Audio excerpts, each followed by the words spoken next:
Assalamualaikum warahmatullahi wabarakatuh. Halo kawan, welcome back to my channel.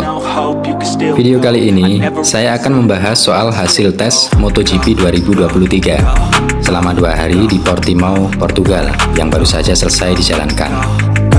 Di hari pertama, pemegang catatan waktu putaran terbaik selama tes di Valencia dan Sepang, yaitu Luca Marini, berhasil menempatkan namanya di posisi kedua dengan catatan waktu terbaik 1 menit 39,005 detik.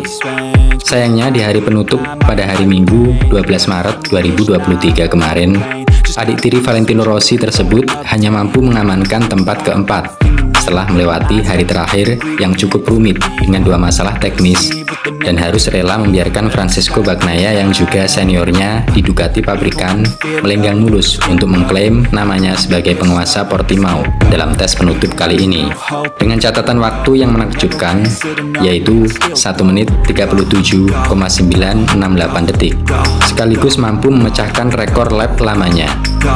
Kemudian diikuti Johann Zarco di peringkat kedua dengan waktu putaran terbaiknya 1 menit 38,264 detik. Zarco memilih memperbaiki pengaturannya sendiri daripada menjalankan pengujian yang disediakan. Selanjutnya di posisi ketiga ditempati jagoan Monster Energy Yamaha, yaitu Fabio Quartararo dengan catatan waktu terbaiknya 1 menit 38,302 detik. Quartararo nampak mencoba inovasi baru dengan sayap segitiga terbalik di bagian buritan YZR-M1. Memang sedikit asing bentuknya, tapi setidaknya Quartararo bisa tersenyum lega di hari penutup tes setelah mengalami kesulitan di hari pertama tes Portimao.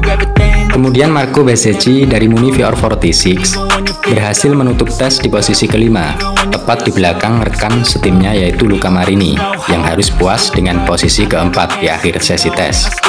Selanjutnya pilot baru Ducati Lenovo Team yaitu Enea Bastianini yang tak lain rekan setim sang juara dunia 2022 hanya mampu menutup sesi tes Portimao di urutan ke-6 bersama Desmos edisi GP23-nya. Kemudian sebuah kebahagiaan terlihat pada mantan penjinak RC23V yaitu Alex Marquez yang tahun ini mendapatkan pengalaman baru dengan mesin V4 yang berbeda dari sebelumnya. Pembalap Gresini Racing Ducati tersebut nampak begitu menikmati pengalaman barunya dengan Desmos edisi GP22 walaupun hanya mampu mengakhiri sesi tes di peringkat ke-7.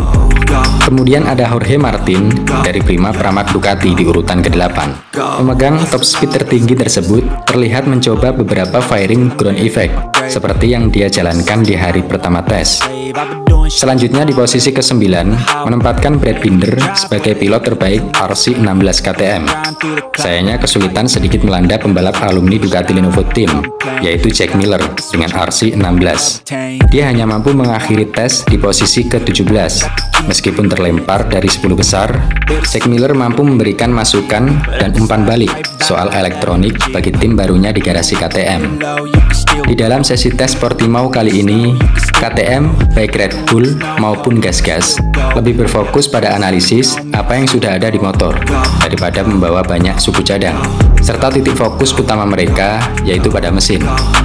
Sedangkan untuk Bapak Aprilia, yaitu Alex Espargaro, berhasil melengkapi 10 besar di akhir sesi tes Portimao, walaupun dia menjalankan sesi tes kali ini dengan kondisi lengan yang tidak sehat.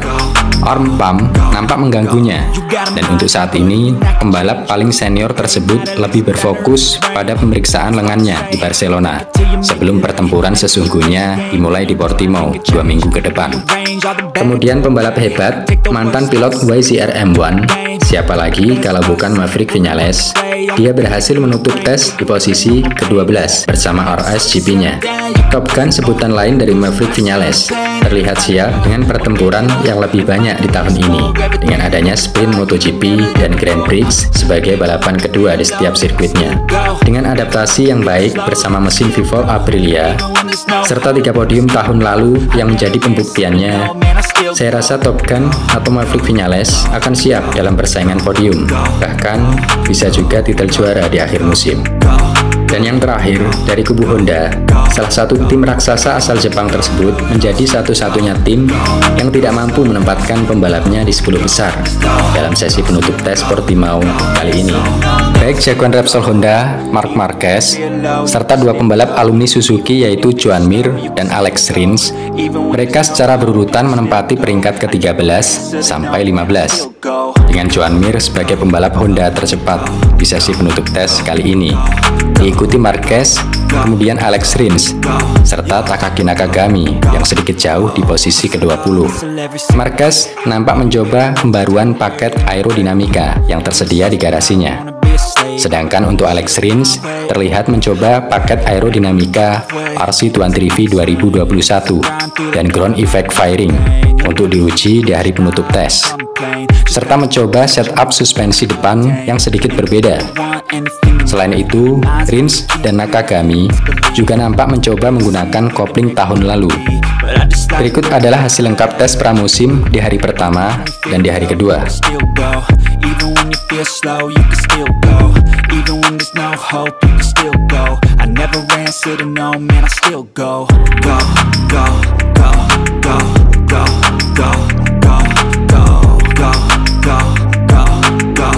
Dari hasil tes Valencia, Sepang, dan Portimao, saya rasa Francesco Bagnaia sebagai pembalap yang paling siap dalam pertempuran tahun ini.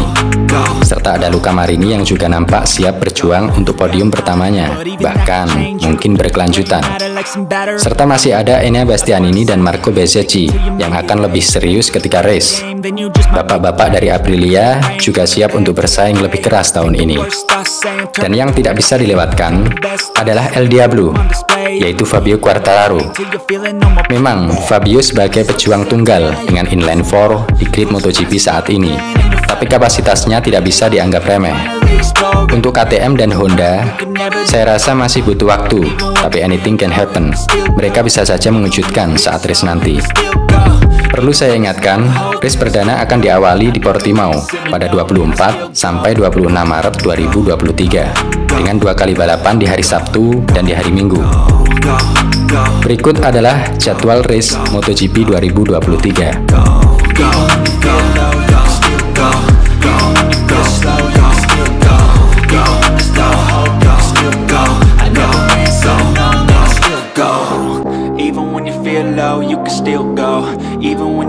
Terima kasih banyak sudah menyaksikan video ini hingga tuntas. Jangan lupa like, subscribe, komen, dan nyalakan tanda loncengnya. Serta tidak bosan selalu saya ingatkan, jaga ibadah kalian sesuai keyakinan masing-masing. Akhir kata, wassalamualaikum warahmatullahi wabarakatuh.